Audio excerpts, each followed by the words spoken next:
बच्चों, आज हम करेंगे वर्कशीट नंबर 60 जो कि आपकी 25 नवंबर के लिए बनाई गई है और चैप्टर आपका स्टार्ट हुआ था परमाणु की संरचना। उसमें आगे आज हम पढ़ेंगे रदरफोर्ड का परमाणु मॉडल। पिछली क्लास में हमने थॉमसन का परमाणु मॉडल पढ़ा था। आज हम जानते हैं कि रदरफोर्ड का परमाणु मॉडल क्या होता है और कैसे थॉमसन के परमाणु मॉडल से बेटर है। तो रदरफोर्ड जो साइंटिस्ट थे उन्होंने भी कोशिश करी कि परमाणु में इलेक्ट्रॉन्स कैसे अरेंज होते हैं, क्योंकि तब तक प्रोटॉन की खोज भी हो गई थी, गोल्डस्टीन ने की थी, ये नाम आप याद रखना। और इलेक्ट्रॉन की तो हमने पढ़ा है कि जे थॉमसन ने की थी। तो रदरफोर्ड ने इसको जानने के लिए क्या करा, अल्फा पार्टिकल्स क्या होते हैं, हीलियम के होते हैं पार्टिकल्स। उन पे 2 धनावेश होता है, 2 यूनिट का मतलब, ठीक है। उन अल्फा पार्टिकल्स को सोने की पतली परत पर क्या करा, बम्बार्ड किया, उन पर टकराया।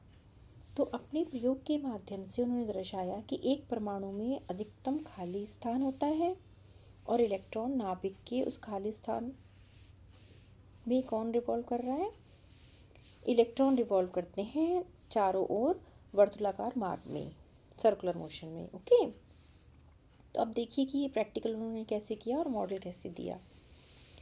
उन्होंने क्या करा, एक सोने की 1000 परमाणु मोटी परत को लेकर उस पर तेज गति से बहुत फास्ट मोशन में अल्फा कणों को बम्बार्ड कर दिया, क्योंकि अल्फा मैंने बताया अल्फा पार्टिकल्स सभी पॉजिटिव चार्ज थे, ठीक है ना। और ऐसा समझा गया था कि यह कण परावर्तित होंगे, क्योंकि एक परमाणु में प्रोटॉन होते हैं। प्रोटॉन मीन्स प्रोटॉन भी पॉजिटिवली चार्ज है, प्रोटॉन पे भी प्लस चार्ज है और अल्फा पार्टिकल पे भी। इट मीन्स जब प्लस प्लस पे जाएगा तो वो रिपल करेगा, वापस आएंगे। लेकिन ऑब्जर्वेशन क्या आई निकल कर, ये आप देखो पिक्चर में भी दिखाया है कि कुछ कण तो विक्षेपित हुए, अधिक कण सीधे निकल गए और कुछ बहुत ही कम जो था वापस भी आए टकरा कर। तो ये प्रेक्षण क्या था जो हमने ऑब्जर्व किया कि अधिकतर अल्फा कण सोने की पतली परत के आर पार सीधे चले गए मतलब वापस नहीं आए। इसका मतलब बहुत सारा स्पेस खाली पड़ा है। कुछ कण छोटे कणों पे विक्षेपित हुए, इसका मतलब कहीं कुछ ऐसा है जो उसको हिट कर रहा है और वो वापस जा रहा है अल्फा पार्टिकल, है ना, कुछ ऐसा पॉजिटिव चार्ज है। लेकिन 12,000 कणों में से एक कण वापस भी आ गया। इसका मतलब वो इतना ज़्यादा वहाँ पर उसको धनावेश मिला कि वो वहाँ रुक ही नहीं पाया, टकरा के वापस चला गया। तो इससे क्या कंक्लूज़न निकला कि बहुत जो मॉडल है उसमें उन्होंने क्या बताया कि सेंटर में परमाणु का धनावेश है जो बहुत छोटा हिस्सा है, इसको हम नाभिक कहते हैं, और उसके बाहर चारों तरफ इलेक्ट्रॉन्स घूमते हैं जो नेगेटिवली चार्ज होते हैं, और सेंटर में क्या है, सारा का सारा प्लस पॉजिटिव चार्ज है। और नाभिक का आकार परमाणु की तुलना में बहुत ही छोटा है। ये देखो कितना दिखा है, नाभिक की त्रिज्या परमाणु की त्रिज्या से 10⁵ 10⁵ गुणा छोटी। अब सोचो कितनी छोटी हो गई, इतनी स्मॉल स्पेस में पॉजिटिव चार्ज है। लेकिन एक कुछ कमी भी वहाँ पर निकल कर आई है उनके मॉडल की। उन्होंने कहा कि सेंटर में सारा पॉजिटिव चार्ज है और इलेक्ट्रॉन्स चारों तरफ घूम रहे हैं सर्कुलर पाथ में। तो जब इलेक्ट्रॉन सर्कुलर पाथ में घूमेंगे तो अपनी एनर्जी को लूज़ करेंगे, ऊर्जा को। वो घूमे जा रहे हैं तो एक समय ऐसा आएगा कि बेचारों के पास एनर्जी बची कि नहीं घूमने के लिए, तो वो क्या होंगे, न्यूक्लियस में गिर जाएंगे आकर। तो इसका एग्जिस्टेंस जो था परमाणु का वो तो ख़त्म हो जाएगा।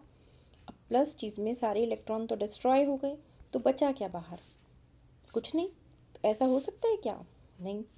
तो इसका मतलब ये मॉडल भी पूरी तरह से वैलिड नहीं है, इसकी कुछ कमी है जिनको हमें आगे जाके ठीक करना है। और दूसरा मॉडल हमारे पास आया जिसको हम अगली क्लास में पढ़ेंगे बेटा।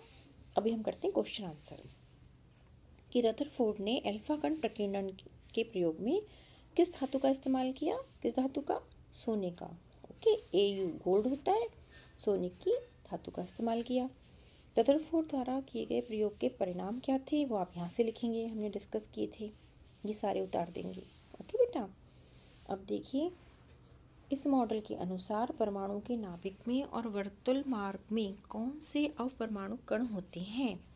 नाभिक में कौन से होते हैं, पॉजिटिव, अभी हमने सीखा, प्रोटॉन्स, है ना। और वर्तुल मार्ग में मीन्स सर्कुलर मोशन में घूम रहे हैं, वो क्या है, वो है इलेक्ट्रॉन्स। ओके बेटा, फोर्थ क्वेश्चन पे आइए। रदरफोर्ड के परमाणु मॉडल के मुख्य लक्षण आप ये सारे बिल्कुल ठीक ठीक लिखे हुए हैं, यहाँ से आप पढ़ पढ़ के लिखना। फिर लास्ट क्वेश्चन पर आते हैं कि प्रोटॉन की खोज किसने की और अल्फा कण किसे कहते हैं। तो सबसे ऊपर वाली लाइन पर चलते हैं हम अपनी वर्कशीट की, कि प्रोटॉन की खोज गोल्डस्टीन ने की थी और अल्फा कणस जो होते हैं वो हीलियम के पार्टिकल्स होते हैं। ठीक है, अल्फा कण हीलियम के आयन हैं। ओके, और साथ साथ हमें बहुत इम्पॉर्टेंट चीज़ जो ध्यान रखनी है कि 2 गज अथवा 6 फीट की शारीरिक दूरी का पालन करें। कोविड-19 के संदर्भ में उचित व्यवहार, इस पर बहुत ध्यान देना है।